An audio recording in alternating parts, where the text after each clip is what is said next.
This channel does not promote any violent, harmful, or illegal activities. All content provided by this channel is meant for an educational purpose only.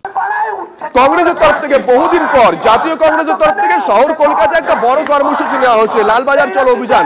সেই কর্মসূচিতে রয়েছেন আমাদের একাধিক সহকর্মী, তারা সেখান থেকে লাইভ কভারেজ দিয়ে যাচ্ছেন। তবে এই মুহূর্তে আমরা দেখাচ্ছি স্বাস্থ্য ভবন ঠিক সামনের ছবি।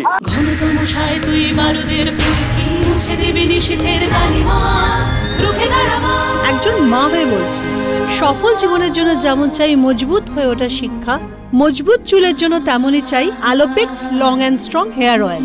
চিকিৎসকরা তারা আজকে রাস্তায় নেমে এসেছেন। আমরা আবারও জোর গলায় বলতে পারি, আমরা টানা কভারেজ দিয়ে যাচ্ছি 165 ঘন্টা ধরে। TV9 বাংলা মানুষের কথা বলে। TV9 বাংলা আজকে স্লোগান দিচ্ছে, TV9 বাংলার একটা হ্যাশট্যাগ যাচ্ছে, আপনারা সোশ্যাল মিডিয়ায় দেখেছেন। আমরাও বিচার চাইছি। কি হয়েছে আমাদের সমাজের এগিয়ে থাকা একজন চিকিৎসকের? নাগরিক সমাজকে কেন রাস্তায় নামতে হলো? কোথায় গলতি, কোথায় কার গাফিলতি রয়েছে? এটা কি কোথাও গিয়ে ইচ্ছাকৃত করে একটা গাফিলতি তৈরি করা হয়েছিল, নাকি সিস্টেমটাই এরকম ভাবে চলছে? আমজনতার যে প্রশ্ন, সেই প্রশ্নগুলো আমরা তুলে ধরছি। যাবো সায়ন্তর কাছে। সায়ন্ত, হামলা দিয়ে মামলা দিয়ে আন্দোলন থামছে না, থামছে না, থামবে না। আজিকারের নির্যাতনের, খুনের এবং অপমানের বিচার চাই। একদমই দেখো, সেই প্রশ্নই কিন্তু আমরা তুলেছি যে এই গাফিলতি কার, প্রশাসনের না অন্য কারুর? প্রশাসনের যদি গাফিলতি না হয় তাহলে এই চিকিৎসক পড়ুয়ারা এবং জুনিয়র চিকিৎসকরা কিন্তু প্রশ্ন তুলছেন, তাহলে এটা ধামাচাপা দেওয়ার চেষ্টা হচ্ছে কেন? কারাই ধামাচাপা দেওয়ার চেষ্টা করছে কেন? প্রকৃত অভিযুক্তরা গা ঢাকা দিয়ে রয়েছে, ধরার কোনো ব্যাপারে কোনো সক্রিয় ভূমিকা প্রথম দিন থেকে নেওয়া হয়নি। আমি যারা এখানে চিকিৎসক রয়েছে তাদেরকে সরে চলে যাবো। এই যে যারা রয়েছে এই চিকিৎসা, যারা জুনিয়র বা যারা আপনারা যারা রয়েছেন এই আন্দোলনে যারা পা মেলাচ্ছেন, আপনারা কি মনে করেন প্রশাসন প্রথম থেকে সক্রিয় মনোভাব দেখিয়েছে?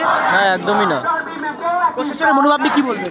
প্রশাসন আমাদের কোনো সাপোর্ট করেনি। যেদিন আমাদের উপরে আক্রমণ হয়, প্রশাসন আমাদের আগে পালিয়ে গেছে। এখানে প্রথম থেকে একটা আত্মহত্যার তথ্য জারি করা হচ্ছিল, সেইটা কতটা সমর্থনযোগ্য ছিল? আপনারা তার বিরুদ্ধেই পথে নেমেছেন। আত্মহত্যার তথ্য একটা দাবি জারি করা হচ্ছিল যে আত্মহত্যা করেছে তিলোত্তমা। এই আত্মহত্যা যে নয়, পরবর্তীকালে তো দেখা যায় সেটা ভুয়ো, কিন্তু এর বিরুদ্ধেই তো আপনারা পথে নেমেছেন। এই ঘটনাকে কি বলবেন? এই ভূমিকাকে নিয়ে কি বলবেন?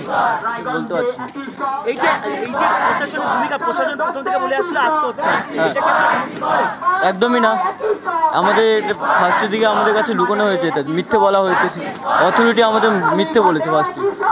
প্রশাসন প্রথম থেকে মিথ্যা কথা বলেছে, এই দাবি কিন্তু করছে। আমি যারা এখানে আরো যারা রয়েছেন, আমি তাদের কাছে চলে যাব। আপনারা প্রত্যেকের গলায় একটাই কথা, জাস্টিস ফর আরজি কর। এই জাস্টিস ফর আরজি করের শব্দটা স্বাস্থ্য ভবন বা যিনি স্বাস্থ্যমন্ত্রী আছে তার কানে পৌঁছবে বলে আপনাদের মনে হয়? তাই তো আশা করছি আমরা যাতে পৌঁছায়, তার জন্যই তো আজকের এই মিছিলটা। আপনারা এই ভর দুপুরে গরমের মধ্যে রাস্তায় বসে আছেন তিলোত্তমার জন্য, যাই তিলোত্তমার যারা খুন করেছে, ধর্ষণ করেছে, তার প্রকৃত শাস্তি পাক। পাশাপাশি সন্দীপ ঘোষ, তার বিরুদ্ধে আপনাদের বক্তব্য কি?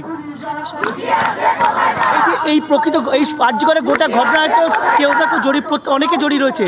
এই যারা জড়িত রয়েছে তাদের কি দ্রুত ধরার দাবি করছেন আপনারা এই আন্দোলন থেকে? অবশ্যই, যে রেপিস্টরা যারা রয়েছে তাদের প্রত্যেকেরই আমরা একদম দৃষ্টান্তমূলক শাস্তি চাই, আর যত তাড়াতাড়ি সম্ভব সেটাই চাই। প্রশাসন কি প্রথম থেকে সক্রিয় হলে ভালো লাগতো? প্রশাসন যদি প্রথম থেকে সক্রিয় হতো তাহলে কি সুবিধা হতো? হ্যাঁ, অবশ্যই। প্রশাসন কি সক্রিয় হয়নি প্রথম থেকে? দেখো, বিষয়টা কিন্তু যে প্রশাসনের সক্রিয়তার অভাব, এই বিষয়টি কিন্তু প্রত্যেক যারা জুনিয়র চিকিৎসক রয়েছে তাদের প্রত্যেকের গলায় কিন্তু একটাই শব্দ, প্রশাসন সক্রিয় হয়নি। আর প্রশাসন সক্রিয় হয়নি বলেই আজকে এই চিকিৎসকদের রাস্তায় নামতে হয়েছে এবং রাস্তায় নেমে তাদের আন্দোলনে সোচ্চার হতে হয়েছে। জাস্টিস ফর আরজি কর, উই ওয়ান্ট জাস্টিস, এই দুটো দাবি কিন্তু সোচ্চার হচ্ছে গত শুক্রবার থেকে। আসবো সায়ন্তর সঙ্গে থেকেও তোমার কাছে আসবো। তোমরা বলছিলে বারবার মিছিলের বহরটা বেশ অনেকটাই, তুমি এক প্রান্তে রয়েছে, সৌরভ দত্ত এক প্রান্তে রয়েছে, সুপ্রিয় আরেক প্রান্তে রয়েছে। সুপ্রিয়র কাছে একটু যাই। সুপ্রিয়, একেবারেই দেখো, একদিকে যেখানে দেখা যাচ্ছে যে জুনিয়র ডাক্তার থেকে শুরু করে যারা আজকে আন্দোলনে সামিল হয়েছেন, বিভিন্ন কলেজ, মেডিকেল কলেজ থেকে আসা জুনিয়র ডাক্তাররা তারা রাস্তার উপরে বসে স্লোগান শাউটিং করছেন। অন্যদিকে তাদের যে প্রতিনিধি দল, সেই প্রতিনিধি দলের সদস্য তারা কিন্তু ইতিমধ্যেই স্বাস্থ্য ভবনে পৌঁছে গেছেন। স্বাস্থ্য ভবনের বাইরের গেটের বাইরেও আমরা দেখতে পাচ্ছি বহু জুনিয়র ডাক্তারদের উপস্থিতি রয়েছে, অর্থাৎ ভেতরে কিন্তু সকলকে প্রবেশ করার অনুমতি দেওয়া হয়নি। নির্দিষ্ট কিছু প্রতিনিধি দলের সদস্য তাদেরকেই ভেতরে যাওয়ার জন্য অনুমতি দেওয়া হয়েছে।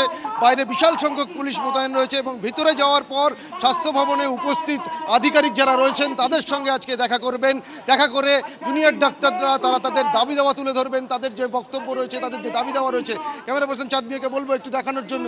একদিকে রাস্তার উপরে বসে স্লোগান শাউটিং চলছে, তাদের দাবি দেওয়া তুলে ধরার চেষ্টা করছেন, স্লোগানে ঝড় তুলতে শুরু করেছেন। আর অন্যদিকে কিছুটা দূরেই কিন্তু যে স্বাস্থ্য ভবনের গেটের বাইরে জমায়েত দেখা যাচ্ছে, সেই বাইরে প্রতিনিধি দলের সদস্যরা রয়েছেন, বাইরে কিছু সদস্য অপেক্ষা করছেন এবং ভেতরে বেশ কিছু প্রতিনিধি দলের সদস্য তারা ভেতরে পৌঁছে গেছেন। সেখানে গিয়ে আধিকারিক বেশ নজর থাকবে। ভেতরে গেছেন চিকিৎসকদের একটি প্রতিনিধি দল, তারা বাইরে বেরিয়ে এসে কি বলেন, আলোচনার কোনো ইতিবাচক দিক উঠে এসেছে কিনা, তারপরেই আন্দোলনের গতি প্রকৃতি ঠিক করবেন চিকিৎসকরা। তারা প্রথমে জানিয়ে দিয়েছিলেন